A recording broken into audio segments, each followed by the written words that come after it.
Germany is a nation often defined by the shadows of the 20th century, but its story is far older and more complex than the world wars. To truly understand the heart of the country, one must look at the symbols that stand in its capital. The Brandenburg Gate in Berlin serves as a powerful centerpiece for the nation. Built in the late 1700s as a sign of peace, it has witnessed both triumph and theft. When Napoleon conquered the city, he famously took the statue from the top of the gate back to Paris as a trophy. Years later, the Prussians reclaimed it, and today it stands as a witness to modern celebrations, such as major sporting victories. While the gate represents unity, other landmarks remind us of deep division. For nearly 30 years, the Berlin Wall physically split the city and the country into two different worlds. Born from the political tension after World War II, the wall was built overnight in 1961 to stop people from fleeing to the west. This sudden barrier separated families and created a no-man's land where many lost their lives trying to find freedom. Even though the wall fell in 1989, the memory of that separation remains carved into the streets and the minds of the people, highlighting the different paths the two sides took during the Cold War.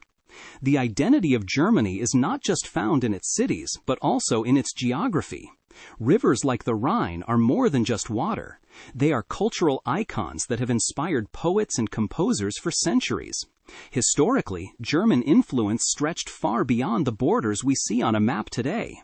You can find German architectural styles and technical inventions, like the famous astronomical clocks, in places that are now part of France or other neighboring countries. This shows that Germanness was once a broad cultural force that ignored modern political lines. The true glue that holds the German people together, however, is their language. For a long time, Germany was a collection of independent kingdoms with different rules and leaders. What united them was the words they spoke and wrote. This unity was solidified by Martin Luther in the 16th century. By translating the Bible into a common form of German, he created a standard language that everyone could understand. This shared tongue allowed people from different regions to feel like they belonged to one single culture, a feeling that remains the foundation of the nation today. Beer is another essential part of the national identity, almost like a liquid history. It is more than just a drink, it is a cultural institution. The world-famous Oktoberfest began as a royal wedding celebration in 1810 and grew into a massive annual festival. But the love for beer goes back thousands of years to ancient tribes. Germans take the purity of their beer so seriously that they have followed strict laws for centuries regarding what ingredients can be used. This dedication to quality and tradition is a point of great national pride. The country's reputation for a strong economy also has deep roots. In the Middle Ages, German merchant groups formed a powerful network called the Hanseatic League. They controlled trade routes across northern Europe, protecting ships from pirates and managing warehouses as far away as London. They didn't just move goods, they created a system of safety and law that allowed business to thrive. This historical success in trade laid the groundwork for the industrial power that the country is known for in the modern world. In terms of character, there is a certain history of choosing substance over flashiness. This is best seen in the unique tradition of iron jewelry. While other European royals wore gold and diamonds, Prussian leaders often preferred iron. It was a symbol of sacrifice and modesty, showing that the strength of the state was more important than personal luxury.